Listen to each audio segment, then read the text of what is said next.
Tayo, paano tayo nandito? Nagtataka, nagtatadhana, nagtatanga-tanga. Ako'y bigla natulala at nag-isip ng malalim. Paano tayo nakausad sa dilim? Sino, ano, at paano? Saan nga ba nanggaling ang hirap at aklas? Ang kalayaang hinahangad ng wagas? Ang mga nangyayari ngayon ay mananatiling katanungan kung saan ang ating pinagmulan, ang hindi magmahal sa sariling wika ay mas malansa pa sa isda. Yan ang sabi ni Rizal. Sino? Sino nga ba si Rizal?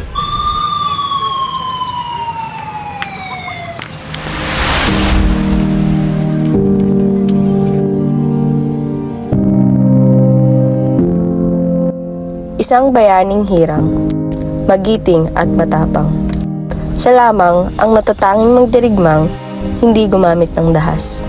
Tanging pluma at papel lamang ang naging armas.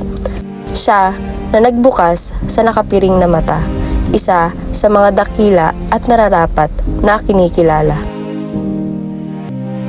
Siya nga ang nagpamulat sa mga Pilipino kung paano tayo lumaban. Dugo at pawis ang kanyang inalay para sa mga Pilipinong siyang inaalipin lamang ng mga ninuno. Ngunit, tunay nga bang ang bayan natin ay sawi?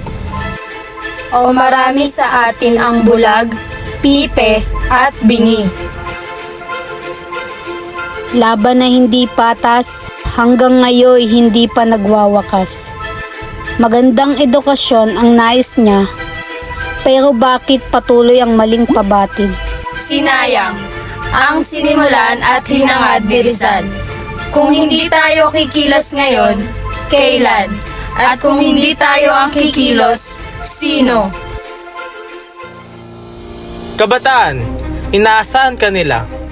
Sinisilip ko ano ang maaari mong iambag sa mga proyektong kailangan ng bayan. Tinatansya ang lawak ng iyong puso para sa karamihan.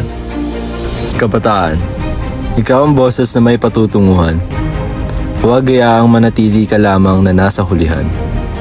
Sapagkat ang maliit ay malaki at ang paghihirap ay may katapusan. Kabataan, ang pag-asa ng bayan. Yan ang sabi ni Rizal. Sila ang kabataang patuloy na magiging boses at pag-asa ng bayan, lipunan at mamamayan. Ngayon na, ang simula ng pagbabagong inamag na ng panahon. Walang maiiwan sa patuloy nating pag-ahon. Dahil maliit mang ituring, ang puso at dedikasyon ay may kaya rin patunayan at tuparin. Kahit na sa luneta'y nagwakas, ang kanyang diwa ay patuloy na rin naglalakbay. Sa puso ng bawat Pilipino, siya'y buhay. Ang alaala ni Rizal ay patuloy pa rin sa ating puso.